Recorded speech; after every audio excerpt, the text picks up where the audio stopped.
6 سال کا ایک بچہ اپنی 4 سالہ چھوٹی بہن کے ساتھ بازار سے گزر رہا تھا۔ چلتے چلتے جب اس نے مڑ کر دیکھا تو اس کی بہن پیچھے رہ گئی تھی۔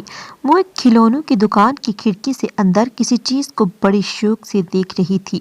لڑکا اس کے قریب گیا اور پوچھنے لگا، کیا تمہیں کوئی کھلونا چاہیے؟ لڑکی نے ایک گڑیا کی طرف ہاتھ سے اشارہ کیا۔ وہ بہن کے ساتھ دکان کے اندر گیا اور ایک ذمہ دار بڑے بھائی کی طرح وہ گڑیا اٹھا کر اپنی بہن کے ہاتھ میں تھما دی۔ بہن کی آنکھیں خوشی سے چمک اٹھیں۔ دکاندار یہ سارا منظر بڑے غور سے دیکھ رہا تھا کہ اتنا چھوٹا سا بچہ کس قدر محبت اور ذمہ داری سے اپنی بہن کی خواہش پوری کر رہا ہے۔ وہ لڑکا دکاندار کے پاس آیا اور کہنے لگا، جناب اس گڑیا کی قیمت کیا ہے؟ دکاندار ایک جہاندیدہ شخص تھا اور زندگی کے اتار چڑھاؤ دیکھ چکا تھا۔ اس نے بڑی شفقت سے پوچھا، تم اس کی کتنی قیمت دے سکتے ہو؟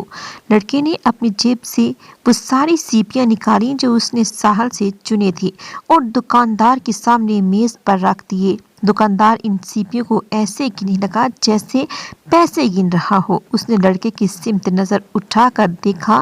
لڑکے نے پریشان ہو کر پوچھا، کیا کم ہے؟ نہیں، یہ اس گڑیا کی قیمت سے زیادہ ہے۔ یہ کہہ کر دکاندار نے 4 سیپیاں رکھ لیں اور باقی اس لڑکے کو واپس لوٹا دیں۔ لڑکے نے سیپیاں اپنی جیب میں ڈالیں اور خوشی خوشی اپنی بہن کا ہاتھ پکڑ کر دکان سے نکل گیا۔